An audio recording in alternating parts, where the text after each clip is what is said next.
Hello students, welcome to Augustine Sir's educational channel. ఈ వీడియోలో మనం అనదర్ ఇంపార్టెంట్ ఆర్టికల్ గురించి డిస్కస్ చేసుకుందాం. ఈ ఆర్టికల్ కూడా హిందూ న్యూస్ పేపర్లోనే వచ్చింది. ఈ ఆర్టికల్ అంతా దేని గురించి ఎక్స్ప్లెయిన్ చేస్తుంది అంటే ఇండియా సోలార్ పవర్ ఇండస్ట్రీ గురించి ఎక్స్ప్లెయిన్ చేస్తుంది అనమాట. ఈ ఆర్టికల్ మొత్తం ఇండియాస్ సోలార్ పవర్ గురించి ఎక్స్ప్లెయిన్ చేస్తుంది. ఇక్కడ కొన్ని ఇంపార్టెంట్ ఫ్యాక్ట్స్ ఇచ్చారు. ఆ ఫ్యాక్ట్స్ చాలా ఇంపార్టెంట్ ఎగ్జామ్కి. సో దట్ మనం ఒకసారి వాటిని రివైజ్ చేద్దాం. ఇక్కడ చూసినట్లయితే ఇండియా గ్లోబల్గా చూసుకున్నట్లయితే India third largest producer of this solar power. India ఏంటి అంటే గ్లోబల్గా థర్డ్ ర్యాంక్ ఉంది ఎందులో సోలార్ ఎనర్జీ ప్రొడ్యూస్ చేయటంలో. ఫస్ట్ ఎవరున్నారు అంటే China, second US and India place వచ్చేసరికి థర్డ్ ప్లేస్. అంటే ఇది ఇండియా థర్డ్ ప్లేస్కి రీసెంట్గానే వచ్చింది. యాక్చువల్గా ఇక్కడ మనం 2024-25లో చూసుకున్నట్లయితే according to the international renewable energy agency report ప్రకారం ఇండియా 1,08,494 గిగావాట్స్ అనేది ఇండియా జనరేట్ చేసింది. ఎస్పెషల్లీ సోలార్ పవర్స్ యూజ్ చేసి అంటే సోలార్ ప్యానల్స్ యూజ్ చేసి ఇండియా 1,08,494 గిగావాట్స్ ఎనర్జీని జనరేట్ చేసింది. యాక్చువల్గా చూసుకున్నట్లయితే ఇండియా థర్డ్ ప్లేస్కి రావడానికి ముందు థర్డ్ ప్లేస్లో ఎవరు ఉండేవారు అంటే జపాన్ ఉండేది. జపాన్ ఎనర్జీ కెపాసిటీ ఎంత అంటే 96,459 గిగావాట్స్. అయితే దీన్ని సర్పాస్ చేస్తూ అంటే దీన్ని అధిగమించి ఇండియా థర్డ్ ప్లేస్లోకి వచ్చిందనమాట. ఫస్ట్ ప్లేస్లో చైనా అండ్ సెకండ్ ప్లేస్లో యుఎస్ ఉన్నారు. ఇండియా సోలార్ పవర్ ర్యాంక్ ఎంత అంటే జనరేట్ చేయడంలో థర్డ్ ప్లేస్లో ఉన్నాం. అండ్ 2017 నుంచి మనం కోల్ కాకుండా సోలార్ పవర్ వైపు కొంచెం షిఫ్ట్ అవుతూ వచ్చాము. As compare to the coal government ఏం చెప్తుంది అంటే సోలార్ పవర్ ప్రొడక్షన్ అనేది చాలా చీపర్ అని చెప్తుంది అన్నమాట. అందువల్ల మనం ఎప్పుడైతే ఈ గ్రీన్ ట్రాన్సిషన్ వైపు వచ్చామో మనకి ఇన్వెస్ట్మెంట్స్లో కూడా ఎక్కువగా రావడం ఛాన్స్ వచ్చిందనమాట. అంటే గ్రీన్ ఎనర్జీ పైన ఎందుకు మనం 2017లోనే షిఫ్ట్ అయ్యాము అంటే 2015లో మన ఇండియన్ గవర్నమెంట్ లీడర్షిప్తో with help of the France International Solar Alliance అనేది తీసుకొని వచ్చాం. International Solar Alliance headquarters కూడా ఇండియాలోనే ఉంటుంది. అయితే ఇంటర్నేషనల్ సోలార్ అలయన్స్ ఏంటి అంటే ఎర్త్ ఇక్కడ ఉంటుంది కదా, సన్ అనేది ఏదో ఒక టైంలో ఏదో ఒక పోర్షన్ ఆఫ్ ది ఎర్త్లోకి సన్ అనేది డైరెక్ట్గా సన్లైట్ అనేది ఇస్తుంది కదా. అయితే ఈ ఎనర్జీని మనం క్యాప్చర్ చేసుకొని one sun one world one grid, ఎక్కడ ఎలక్ట్రిసిటీ ప్రాబ్లం లేకుండా ఒక complete one sun one world one grid కింద మనము వీటన్నిటిని అన్ని కంట్రీస్ని అనుసంధానం చేసుకొని వెళ్తే గ్లోబల్గా ప్రతి కంట్రీకి మనం సప్లై అంటే especially electricity supply, power supply ఇవ్వాలి అనేది దీని మెయిన్ మోటో అనమాట. అయితే మన ఇండియాలో చూసుకున్నట్లయితే year 2024-25 according to the international energy agency report ప్రకారం చూసుకున్నట్లయితే జనరేషన్ ఎంత జనరేట్ చేసాం 1,08,494 గిగావాట్స్ పర్ అవర్ అనేది మనం జనరేట్ చేసాము. బట్ ఇండియాలో చూసుకున్నట్లయితే ఇన్స్టాల్డ్ కెపాసిటీ ఎంత ఉంది అంటే 117 గిగావాట్స్. ఇన్స్టాల్డ్ కెపాసిటీ అంటే సోలార్ పవర్ ఇది జనరేట్ చేసాం కదా, ఇది జనరేట్ చేయాలి అంటే వీ నీడ్ సమ్ ఎస్టాబ్లిష్మెంట్, ఒక ఇండస్ట్రీ లాంటిది, ఒక ప్లాంట్స్, సోలార్ పవర్ ప్లాంట్స్ అనేవి ఉండాలి. అది ప్రొడ్యూస్ చేయగలిగే క్యాపబిలిటీ ఎంత కెపాసిటీ అంటే 117 గిగావాట్స్ ఉన్న కెపాసిటీ మాత్రమే మనకుంది. And as compare to the 2014లో చూసుకున్నట్లయితే మనకి ఇన్స్టాల్డ్ కెపాసిటీ ఎంత అంటే 2 గిగావాట్సే. బట్ 2025కి వచ్చేసరికి దీని కెపాసిటీ ఎంత పెరిగింది అంటే 100 గిగావాట్స్. మనం 2014లో installed capacity only 2 gigawatts, but ఇప్పుడుకి వచ్చేసరికి మన installed capacity 100 gigawatts. And government 2030కి వచ్చేసరికి 250 to 280 గిగావాట్స్కి దీని ఇన్స్టాల్డ్ కెపాసిటీ పెంచాలి అనేది గవర్నమెంట్ ప్లానింగ్ అనమాట. అయితే ఇక్కడ చూసినట్లయితే 2030కే ఎందుకు మనం టార్గెట్ పెట్టుకున్నాము అంటే మనకి యుఎన్ఎఫ్సిసిలో మనం నేషనల్ డిటర్మైన్డ్ కాంట్రిబ్యూషన్స్లో మనం కొన్ని కమిట్మెంట్స్ ఇచ్చాం. ఆ కమిట్మెంట్స్ ఏంటి అంటే 2030కి వచ్చేసరికి మన ఎనర్జీ 50% రెన్యూబుల్ ఎనర్జీ నుంచే తీసుకుంటాం అనేది మన commitment. And at the same time nearly 500 gigawatts మన installed capacity especially from the renewable energy నుంచి 500 గిగావాట్స్ పెంచాలి అనేది కూడా మన కమిట్మెంట్ అనమాట. అందుకోసం దీనికి సపోర్ట్ చేయడానికి especially from the solar power నుంచి 250 to 280 గిగావాట్స్ పెంచాలి అనేది government planning. And other 250 from other wind power ఉంది, మనకి టైడల్ పవర్ ఉంది, హైడ్రో ఎలక్ట్రిసిటీ ఉంది, స్మాల్ మాడ్యులర్స్ ఉన్నాయి, and also we have the green hydrogen mission కూడా ఉంది. వీటి ద్వారా గవర్నమెంట్ అనేది అనదర్ 250 గిగావాట్స్ని ఇన్స్టాల్డ్ కెపాసిటీ అనేది పెంచుతుంది. These all are renewable energy. ఇక్కడ మనం ఎందుకు రెన్యూబుల్ ఎనర్జీ వైపు షిఫ్ట్ అవుతున్నాము అంటే ఇండియాలో మేజర్గా ఉన్న ప్రాబ్లం ఏంటి అంటే మనకి fossil fuels especially petroleum, diesel ఇవన్నీ ఉన్నాయి కదా, వీటిని 86% మనం ఎక్కడి నుంచి తెచ్చుకుంటున్నాము అంటే ఇంపోర్ట్స్. అంటే మన ఇండియాలో ఉన్న నీడ్కి 86% ఆఫ్ దిస్ నీడ్స్ ఆర్ అవి ఎలా మీట్ అవుతున్నాయి అంటే ఇంపోర్ట్స్ ద్వారానే మీట్ అవుతున్నాయి. ఇంపోర్ట్స్ ద్వారానే మనం 86%. సో దట్ మనకి ఇక్కడ petroleum, diesel and other kerosene ఈ పెట్రోలియం ప్రొడక్ట్స్ కాస్ట్ అనేవి అందుకే ఎక్కువగా ఉందన్నమాట. 86% మనము ఇంపోర్ట్స్ నుంచే తీసుకోవటం వల్ల this is the major reason. And ఇలా ఇంపోర్ట్స్ చేసుకోవడం వల్ల అట్ ద సేమ్ టైం ఏంటి అంటే ఈ ఇంపోర్ట్స్ చేసుకొని ఎలక్ట్రిసిటీ కోల్ ద్వారా జనరేట్ చేసుకోవడం వల్ల కూడా సమ్ టైమ్స్ గవర్నమెంట్ ఏంటి అంటే కొన్ని హౌస్ హోల్డ్స్కి లేదా ఫార్మర్స్కి సబ్సిడీ రేట్లో ఈ ఎలక్ట్రిసిటీని ప్రొవైడ్ చేస్తారు. అండ్ సమ్ హౌస్ హోల్డ్స్కి అయితే ఫ్రీ ఎలక్ట్రిసిటీ. సో దట్ దానికి ఏంటి అంటే కాస్ట్ ఎక్కువ అవుతుంది, గవర్నమెంట్కి ఫిజికల్ డెఫిసిట్ అనేది వస్తుంది అనమాట.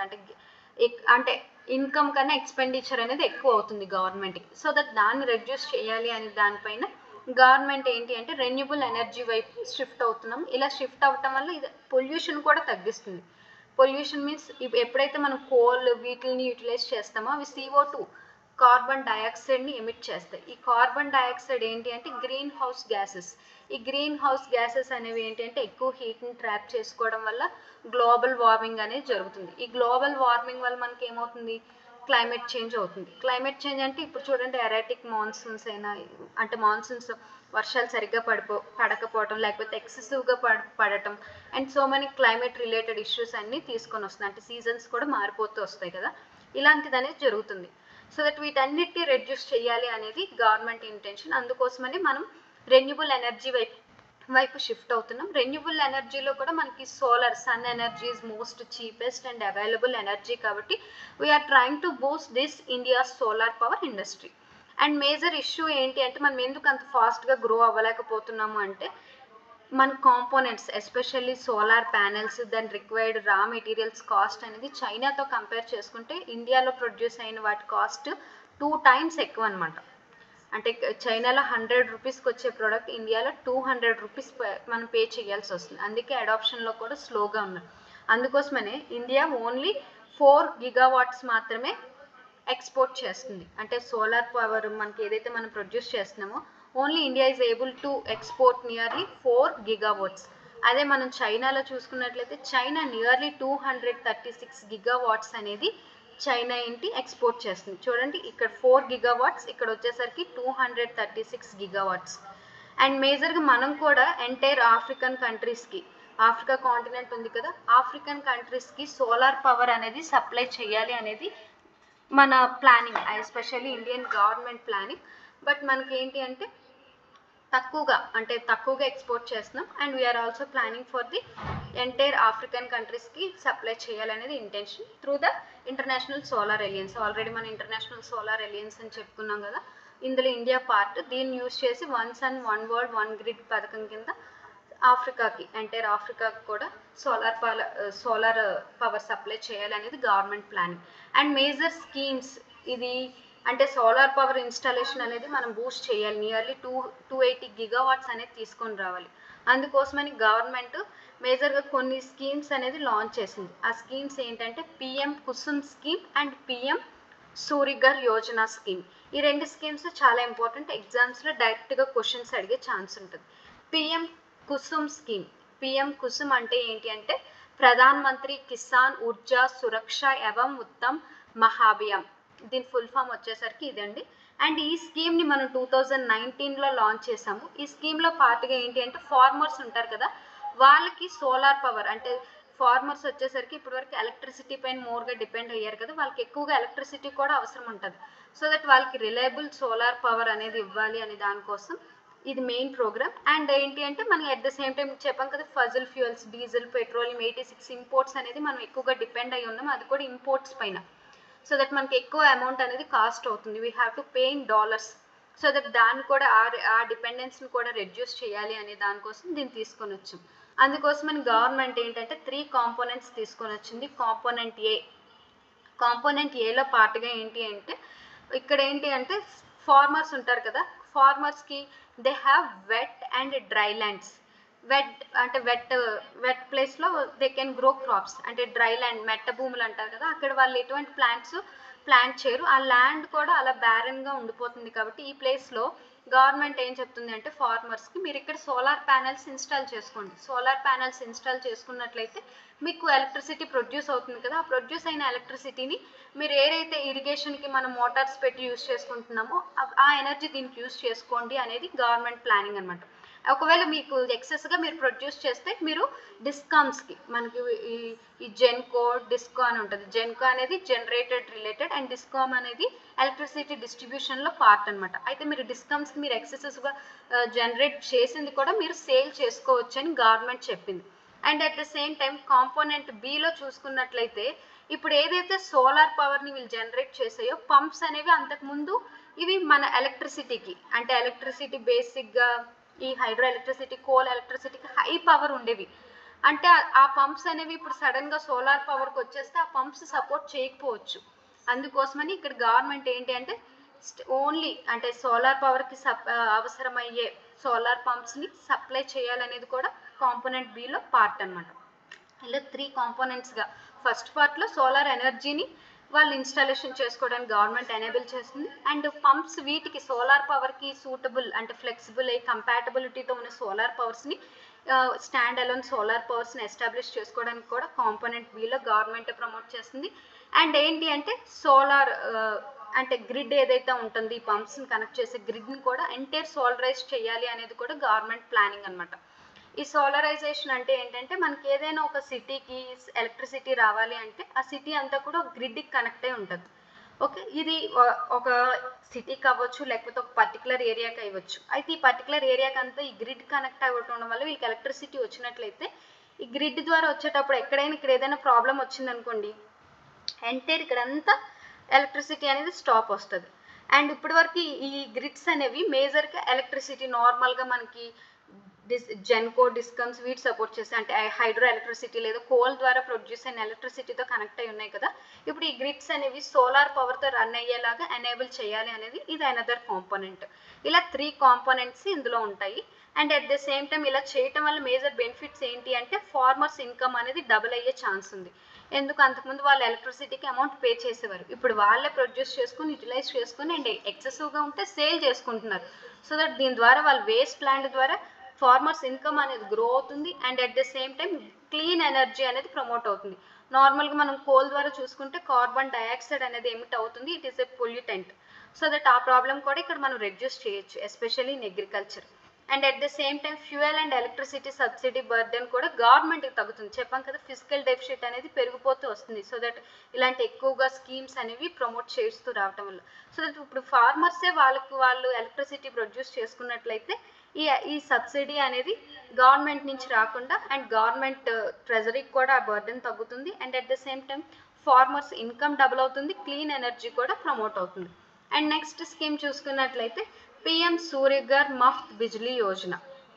ఈ ప్రోగ్రామ్ ఏంటంటే before programme exclusively for the farmers and barren lands.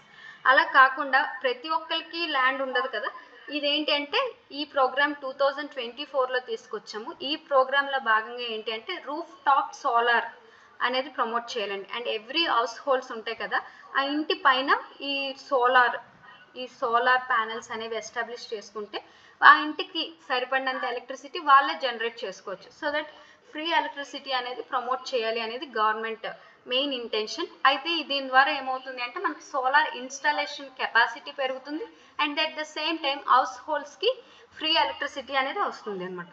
And దీంట్లో భాగంగానే గవర్నమెంట్ టార్గెట్ ఎంత పెట్టుకుంది అంటే ఈ రూఫ్ టాప్ సోలార్ ఇన్స్టాలేషన్ ఎంత టార్గెట్ పెట్టుకుంది అంటే 1 crore హౌస్ హోల్డ్స్కి అనేది టార్గెట్ పెట్టుకుంది. అందుకోసం ఏం చేస్తున్నారు అంటే nearly they are giving the benefit nearly 300 units per month.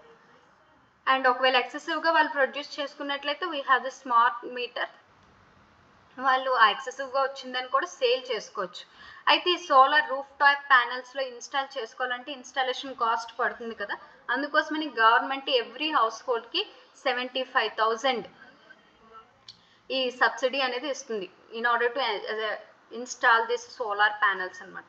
And వీటన్నిటిని మేనేజ్ చేయడానికి we have separate digital platforms, PM Surya Ghar digital platform. ఈ ప్లాట్ఫామ్లో ఎవరైనా ఇంట్రెస్ట్ ఉన్న హౌస్ హోల్డ్స్ అప్లికేషన్ పెట్టుకోవచ్చు. సో దట్ ఆ అప్లికేషన్ పెట్టుకున్న వాళ్ళకి గవర్నమెంట్ ఈ డిజిటల్ పోర్టల్ ద్వారానే డైరెక్ట్ బెనిఫిట్ ట్రాన్స్ఫర్ ద్వారా సబ్సిడీ అనేది వాళ్ళ అకౌంట్లోకి ట్రాన్స్ఫర్ చేస్తారు.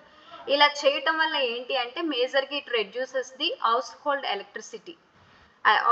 ఎలక్ట్రిసిటీ బిల్స్ అనేది వాళ్ళకి రెడ్యూస్ అవుతుంది. సో దట్ ఫైనల్గా మనకి ఎలక్ట్రిసిటీ పైన ఎక్కువగా డిపెండ్ అవడం వల్ల CO2 ఎమిషన్స్ ఎక్కువ ఉన్నాయి కదా, ఇప్పుడు ఎవ్రీ హౌస్ హోల్డ్ ఈ సోలార్ ప్యానెల్స్ ఇన్స్టాల్ చేసుకొని ఎలక్ట్రిసిటీ అనేది ఇలా కన్వర్ట్ చేసుకోవటం వల్ల ఏమవుతుందంటే క్లీన్ అండ్ డీసెంట్రలైజ్డ్ ఎనర్జీ అనేది ప్రమోట్ అవుతుంది. ఆల్రెడీ మనం అనుకున్నాం కదా, ఒక గ్రిడ్ ఒక సిటీకి కనెక్ట్ అయ్యి ఉంటే ఏదైనా ఒక ఇష్యూ ఎక్కడైనా వచ్చింది అనుకోండి, ఎంటైర్ ఈ గ్రిడ్కి రిలేటెడ్ ఉన్న అన్నిటికీ పవర్ సప్లై అనేది ఆగిపోతుంది.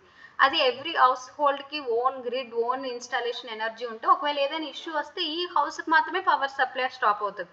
అది అనదర్ హౌస్ పైన ఎటువంటి ఇంపాక్ట్ ఉండదు అనమాట. సో దట్ ఎనర్జీ అనేది కాన్సన్ట్రేటెడ్గా సెంట్రలైజ్డ్గా కాకుండా ఇక్కడ ఏం చేస్తున్నాం, డీసెంట్రలైజ్గా ఎవరి ఎనర్జీని వాళ్ళే ప్రొడ్యూస్ చేసుకుంటున్నారు. అండ్ ఫైనల్లీ దీనివల్ల మెయిన్ బెనిఫిట్ ఏంటి అంటే సోలార్ మ్యానుఫ్యాక్చరింగ్ అనేది ఇంప్రూవ్ అవుతుంది. ఎందుకంటే ఎవ్రీ హౌస్ హోల్డ్ ఇన్స్టాల్ చేసుకుంటే మనకి we need that panels. So that manufacturing అనేది పెరుగుతుంది, అల్టిమేట్గా జాబ్స్ కూడా క్రియేట్ అవుతాయి. సో దట్ ఇండస్ట్రీస్ అనేవి ఎక్కువగా జాబ్స్ అనేవి యూత్కి ప్రొవైడ్ చేస్తారు. These are 2 major schemes related to the solar power industry. And ఇవి చాలా ఎగ్జామ్ కూడా డైరెక్ట్గా క్వశ్చన్స్ వచ్చే ఛాన్స్ ఉంటుంది కాబట్టి try to remember those facts.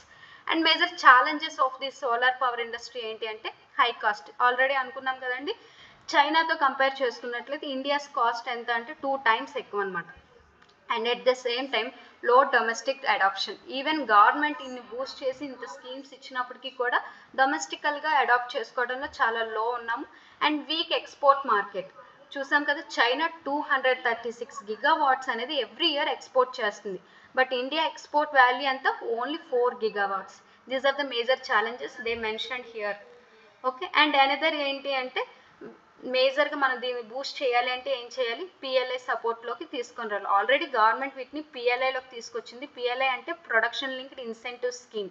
దీన్ని ఇప్పుడు స్ట్రెంగ్తన్ చేయాలి. ప్రొడక్షన్ లింక్డ్ ఇన్సెంటివ్ స్కీమ్ ఏంటి అంటే ఏవైతే సోలార్ ప్యానెల్స్ దాని రిలేటెడ్ మెటీరియల్స్ మ్యానుఫ్యాక్చర్ చేస్తున్నాయో ఆ ఇండస్ట్రీస్కి వాళ్ళ సేల్స్ ఇంక్రీజ్ అయ్యి అనుకోండి, ఎవ్రీ ఇంక్రీజ్ ఆఫ్ 2% ఆఫ్ సేల్స్కి గవర్నమెంట్ ఇన్సెంటివ్స్ ఇస్తుంది. వాటిని ఇంకా స్ట్రెంగ్తన్లోకి తీసుకొని రావాలి, అంటే టైం టు టైం ఇవ్వడం అనేది తీసుకొని వస్తే దే విల్ ఎంకరేజ్డ్.